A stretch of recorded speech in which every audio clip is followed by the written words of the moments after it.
మంచిగానే కనబడుతుంది. ఎవరు పూర్తి ఎండిపోయినట్టుంటుంది. పూర్తి అప్పుడు ఎండిపోయినట్టుంటాయి.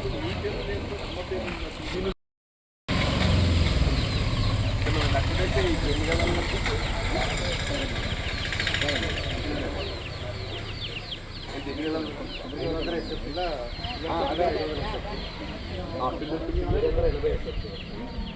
నువ్వు చెప్పు అదే తెలుసు నాకు.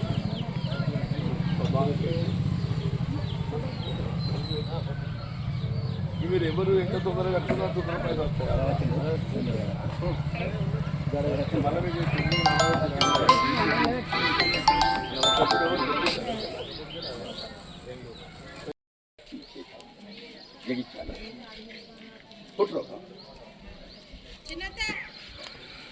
పెట్టుకున్నా సార్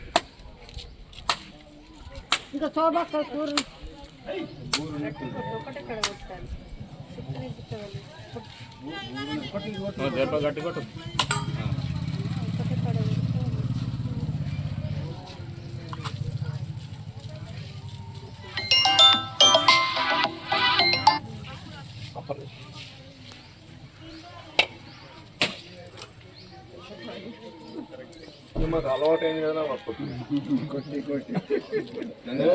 పడ్డ గత దశాబ్ద కాలంలో ఒక విధంగా హౌసింగ్ శాఖ నిర్వీర్యం అయిందని చెప్పక తప్పదండి. ఇప్పుడు గతంలో 2004-14 మధ్యకాలంలో ఆనాడు ఉమ్మడి రాష్ట్రం వైఎస్ రాజశేఖర రెడ్డి గారు ముఖ్యమంత్రి ఉండగా రాష్ట్రంలో ఎక్కడైనా కానీ నిరుపేద వర్గాలు ఇల్లు లేనటువంటి వారు ఎవరైనా కానీ రాజకీయాలకు అతీతంగా ఇల్లు నిర్మాణం చేసుకోబడే విధంగా సాచ్యురేషన్ ప్రాతిపదికన అంటే సంపూర్ణంగా అందరికీ ఇండ్లు మంజూరు వచ్చే విధంగా కార్యక్రమాన్ని అమలు చేసింది.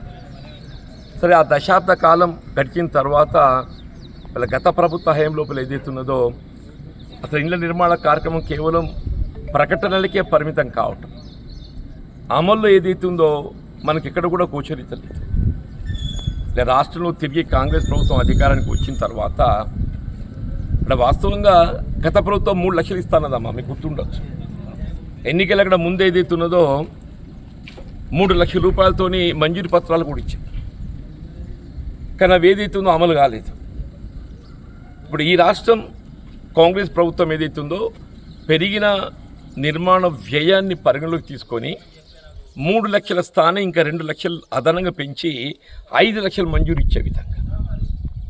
ఇప్పుడు 5 లక్షలతోని ప్రతి నియోజకవర్గంలో మొదటి విడతగా 3500 కడుతున్నాం అమ్మ. మొదటి విడతగా 3500 కడుతున్నాం ప్రతి నియోజకవర్గంలో. అంటే రాష్ట్రంలో దాదాపు 4 లక్షల ఇండ్లు వస్తాయి. ఇది కేవలం ఆరంభం మాత్రమే చెప్పంటున్నాను నేను. ఇప్పుడు ఇందులో అందరికీ మనం ఇప్పుడు మొదటి విడతలో మంజూరు చేయలేకపోయాను. కానీ ఏదైతే ఉందో దశల వారీగా ఇల్లు లేని వారికి అందరికీ కూడా ఇండ్లు నిర్మాణం మంజూరు ఇచ్చే విధంగా. ఇప్పుడు కాంగ్రెస్ ప్రభుత్వం ఇంకా 3 సంవత్సరాలు ఉంటుందమ్మా. 5 సంవత్సరాల కాలం మనం పూర్తి చేసుకుంటాం. అంటే ఈ 5 సంవత్సరాల కాలం లోపల అసలు ఇల్లు లేనటువంటి వాళ్ళు ఎవరు ఉండకూడదు. అందరినీ ఒక ఇంటోళ్ళు చేయాలనే సంకల్పంతో ప్రభుత్వం ముందుకు పోతుందాం. ఇప్పుడు వచ్చే 5 లక్షలు ఏదైతుందో మనం ఒక నిర్మాణాత్మకంగా ఆర్భాటాలకు పోకుండా, నిర్మాణం అనేది ఆర్భాటాలకు పోవద్దమ్మా. మనం ఎంత ఉంటే గంత అన్నట్టు ఏదైతున్నదో నిర్మాణం చేసుకుంటే 5 లక్షలకు ఇంకొకటి 2 ఎక్కువైనా కానీ మన ఇల్లు నిర్మాణం అవుతాయి. నువ్వు ఆర్భాటాలు పోతే ఇంకా 2 ఎక్కువ అవుతుంది. నేను అందుకే ఎక్కడ పోయినా చెప్తున్నాను నేను. వీళ్ళు మీరు ఫాల్ సీలింగ్ అని, లప్పమని, పాలిస్టోన్ అని ఇవన్నీ మనం ఆర్భాటాలు పోతే నిర్మాణం ఏం పెరిగిపోతుంటుంది. మన నిరుపేద వర్గాలం కాబట్టి ఏదైతుందో ప్రభుత్వం నుండి సహాయం పొంది నిర్మాణం చేసుకుంటున్నాం కాబట్టి ఉన్నంత ఇల్లు కట్టుకోవాలన్నట్టు ప్రభుత్వం 5 ఇస్తుంది. ఇంకోటి 2 అయినా కానీ ఏది ఇస్తుందో దాన్ని మనం పూర్తి చేసుకోవాలి, మధ్యలో ఆగాలి. ఆ విధంగా ఇల్లు నిర్మాణం చేసుకునే విధంగా మరి అందరూ దీన్ని వినియోగించుకోవాలని చెప్పొస్తున్నాను నేను. ఇలా ఇండ్ల నిర్మాణంతో పాటుగా మీరు గమనిస్తున్నామ్మా, వీళ్ళ గత దశాబ్ద కాలం ఏదైతుందో ఆనాడు ఒక్క రేషన్ కార్డు ఇవ్వలేదమ్మా. ఇప్పుడు కళ్యాణ లక్ష్మి ఇచ్చిండు, సంతోషం. వీళ్ళ కళ్యాణ లక్ష్మి కొత్త జంట ఏర్పడుతుంది. కొత్త జంట ఏర్పడితే వాళ్ళు పిల్ల పాప అవుతారు.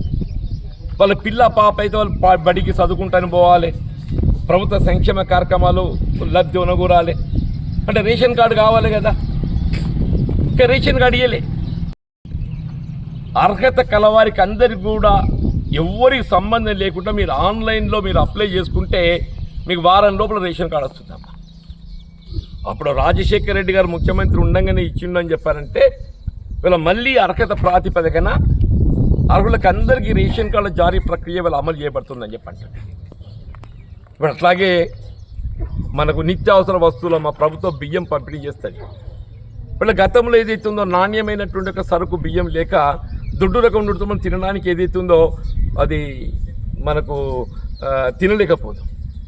ఏం చేస్తారు, రాగానే ఏదైతుందో సరే ప్రభుత్వం ఇస్తుంది కానీ తీసుకొని దాన్ని ఎంతకో అంతకు దాన్ని బయట విక్రయించి మళ్ళీ మనం సన్న రకమని కొనుక్కొని మన ఆర్థిక భారమైన మనం మన పొట్ట పోసుకుందాం.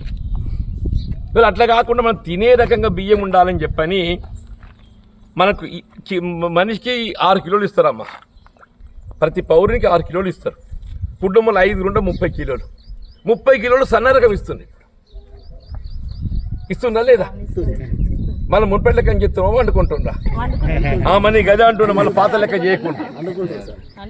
లెక్క చేయకుండా మున్పు వెనకట 10 రూపాయలు వచ్చినాయి అవ్వ. వాడు ఇప్పుడు 20 ఇస్తాను వస్తాడు.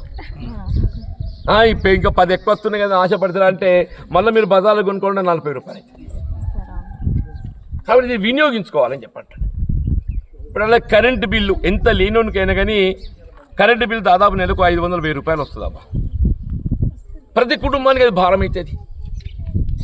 ఇవాళ ఎక్కడ లేని విధంగా తెలంగాణ రాష్ట్రంలో ఏదైతుందో నేను ఎన్నికల వాగ్దానం అని అన్నా. సరే ఎన్నికల ఓటు సమయం కాబట్టి ఎవరైనా వాగ్దానాలు చేస్తారు.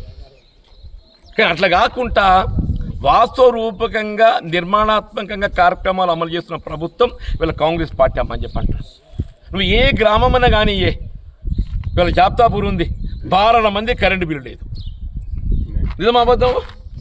నువ్వు కరెంటు బిల్లు కడుతున్నావా? మరి ఏం చెప్పు. నేను కూడా 1000 రూపాయలు కట్టినావా? ఇప్పుడు ఆ 1000 రూపాయలు మిగిలినాయా లేదా? బియ్యం పాపది మనకు అదనంగా వచ్చినారా లేదా? రేషన్ కార్డు వచ్చిందారా లేదా? ఇల్లు వచ్చిందారా లేదా? ఎప్పుడు పిల్ల దీనికి జ్వరం వస్తుంది, దవాఖాన తీసుకుపోవాలి, బస్సులో పోతావు. ఇప్పుడు ఆ పాపకు టికెట్ లేదు, నీకు టికెట్ లేదు, ఇద్దరు టికెట్ లేదు. ఇప్పుడు నీ భర్త రావాలంటే అటు ఒక టికెట్ కొనుక్కోవాలి. నీ భర్త నీకు తోడు రావాలంటే టికెట్ కొనాలి. నువ్వేం చేస్తున్నావు? ఇక జాలదేవోయి నువ్వు వచ్చి ఏం చేస్తావు? నేను పోనా దవాఖాన చెప్పని అని ఇంటికన్నా కావాలి నువ్వు పట్టుకొని పోతున్నావు. ఇప్పుడు మొగల పని ఏమైంది? ఇంటికి కావాలి. మనం ఏదైతే ఇంటికి కావాలైనాం వాళ్ళు పాపం వాళ్ళకు ఉన్నటువంటి ఒక అంటే చనువుతోని ప్రభుత్వ సౌకర్యంతో ఏ అవసరం ఉన్న మార్కెట్ కానీ ఆసుపత్రి కానీ ఏ పని అవసరం ఉన్నా కానీ ఆడబిడ్డలు పోయి ఏదైతుందో అక్కడ ఉడ్డిక్కించుకొని వస్తున్నారు అవ్వ. ఇప్పుడు కుకింగ్ గ్యాస్, వంట గ్యాస్ అవ్వ. రాజశేఖర రెడ్డి ముఖ్యమంత్రి నాకు గుర్తుందవ్వా. అప్పుడు 50 రూపాయలు ధర పెరిగింది, కేంద్రం పెంచింది. ఆ పెరిగిన 50 రూపాయలు అయితే రాష్ట్రం రాజశేఖర రెడ్డి గారు మనకు రీఎంబర్స్ చేసింది.